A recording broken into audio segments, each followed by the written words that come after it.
Assalamualaikum warahmatullahi wabarakatuh. Selamat pagi. Bagaimana kabarnya?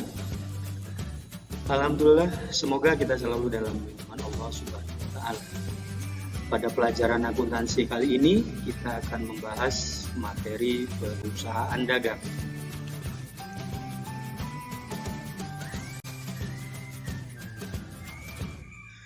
Dalam materi ini terdapat kompetensi dasar dan indikator yang diharapkan setelah mempelajari materi ini, siswa dapat mempresentasikan praktek pembicaraan dan tahap pelaporan siklus akuntansi perusahaan dagang.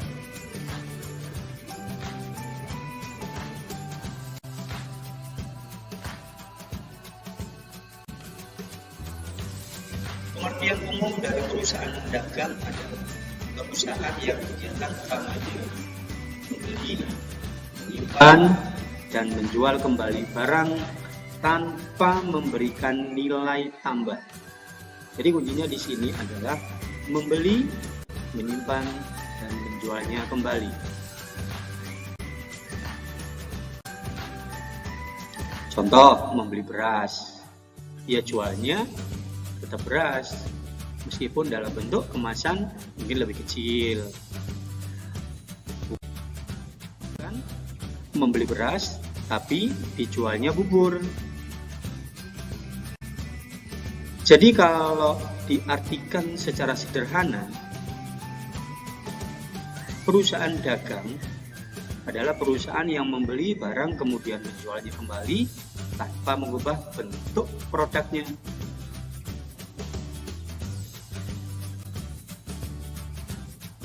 Selanjutnya adalah karakteristik dan ciri perusahaan dagang.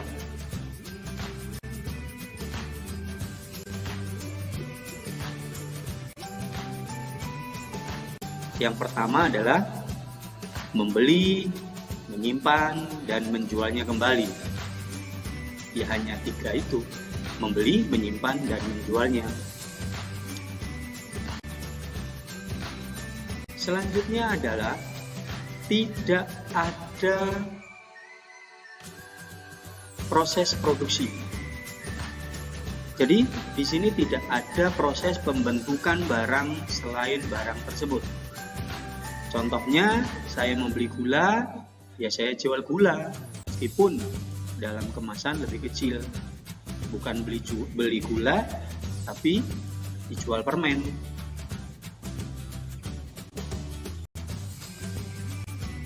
Selanjutnya adalah keuntungan perusahaan dagang diperoleh dari selisih pembelian dengan penjualan yang tentunya sudah dikurangi dengan biaya operasional.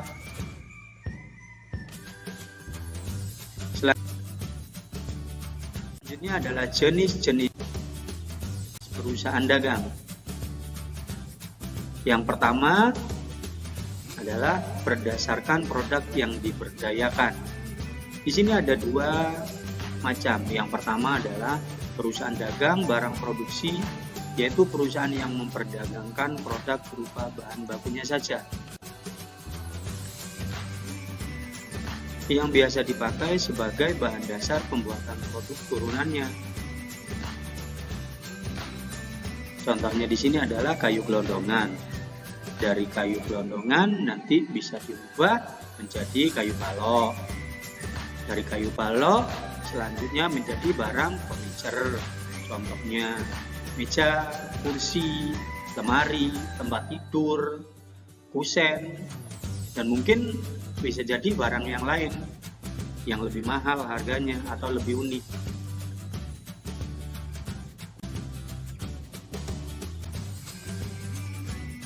Yang kedua adalah perusahaan dagang barang jadi, yaitu perusahaan yang memperdagangkan produk akhir yang siap dikonsumsi atau dipakai konsumen.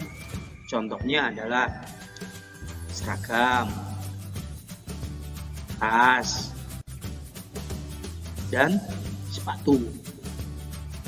Jadi perusahaan sebelumnya, sebelum dia menjual seragam, ada proses. Misalnya ada perusahaan penghasil kapas, Dari kapas dipintal jadi benang. Dari benang ditenun jadi kain.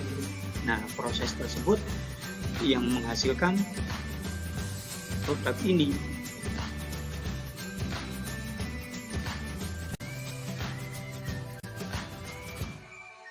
Jenis kedua adalah berdasarkan macam konsumen yang terlibat. Yang pertama adalah perusahaan dagang besar, yaitu membeli dan menjualnya kembali dalam volume besar. Contohnya wholesaler atau pedagang grosir. Di sekitar kita banyak contohnya wholesaler, contohnya Lotte-Mart, kalau dulu Makro, Indogrosir. Terus yang lebih kecil adalah Hypermart, Carrefour atau Giant. Nah, itu sendiri namanya hypermarket. Contoh di situ adalah contoh dari hypermarket.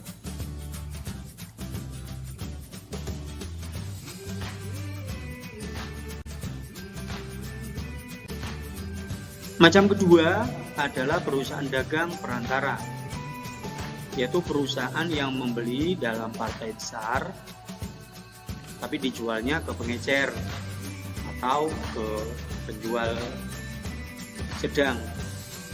Pedagang ini biasanya disebut dengan subgrosir atau middleman. Contoh dari middleman adalah pasar tradisional.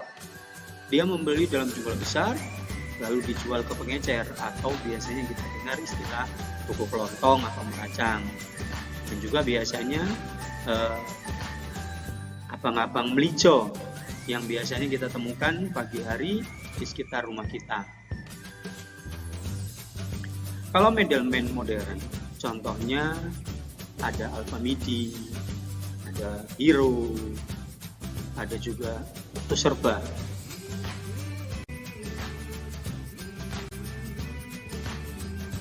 Dan yang terakhir adalah perusahaan dagang pengecer yang biasa kita sebut toko, kios, swalayan, warung. Jadi mereka di sini langsung berhubungan dengan konsumen atau pemakai yang penjualannya secara eceran, satuan. Contoh, toko yang biasanya ada di sebelah rumah kita. Ada toko, ada kios, ada warung.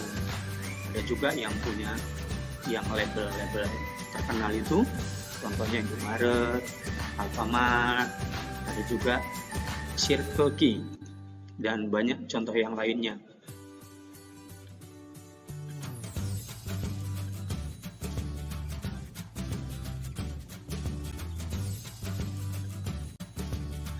Selesai sudah pembahasan materi kali ini.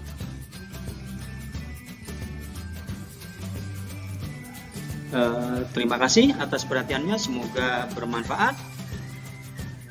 Jangan lupa soal di akhir video ini tolong kalian kerjakan dan dikumpulkan. Terima kasih atas perhatiannya. Saya akhiri, billahi taufiq wal hidayah. Wassalamualaikum warahmatullahi wabarakatuh.